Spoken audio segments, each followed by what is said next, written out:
আরে উলট কুমার না, তুই কই আসত? আমি তো হেরান হইয়া গেছি গা। হ্যাঁ, দৌড়াইয়া মুলায় কাল শোলটা বালানি গেছে না তিনটার। দাদা আইতাছি।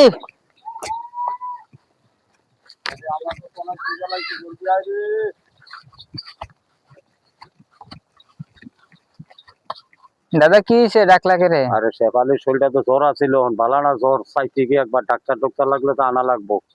আচ্ছা আমি যাইতাছি, যাইয়া দেখি কি তো অবস্থা। আচ্ছা ঠিক আছে।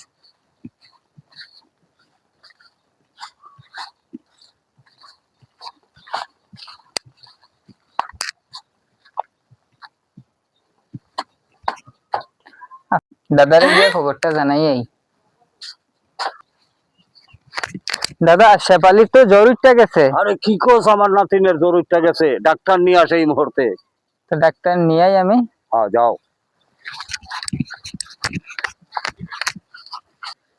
ডাক্তার সাহেব আমার গরুটা ভালো করে দেখে দেন তো, 2 দিন ধরে ঘাস খাইতেছে না। চিন্তা করেন আমি দেখতেছি। জি ভালো করে দেখেন। ডাক্তার সাহেব আমার বোনের অনেক জ্বর উঠছে, আমাদের বাড়িতে চলেন।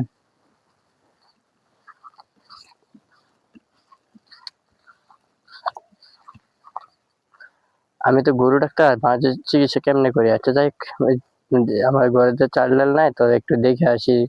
টাকার দরকার, ঘরে চাল ডাল নিতে হবে। এই চলতো, এই ছাতা ধর। জি স্যার।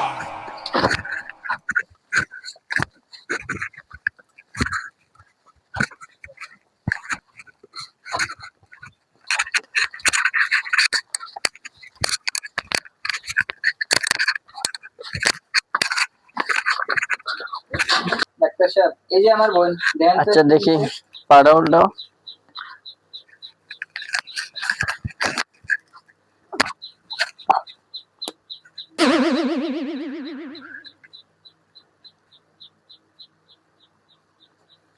এটা চেয়ার আনো। জি ডাক্তার সাহেব।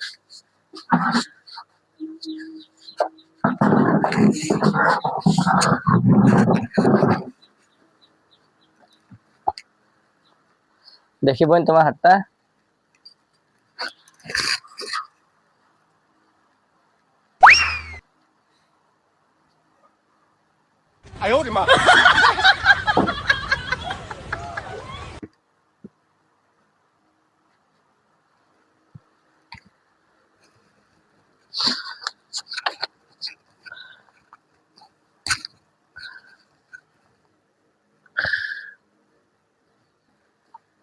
এটা টানা না দিলে বুঝে যাবে।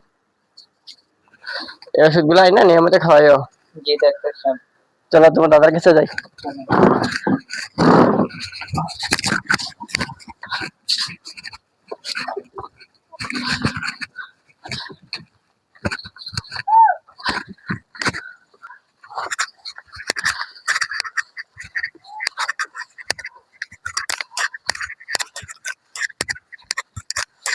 তুমি কি শুয়ে যাও, দাদার সাথে একটু কথা আছে। আচ্ছা আপনার আপনার জন্য একটা সুখবর আছে। বলো কি সুখবর? আপনার নাতিনটা ম্যাগনেট হয়েছে। আরে কইলো কি রে, তোরে মোর খোদা রে। আরে নাতিন তো হনো বিয়ে দিছি না, কাটা কিতা কইরা লাইলি রে। আপনি আমার বিলটা দিয়ে দেন, আমি চলে যাই। নাও বিলটা লইয়া যাও।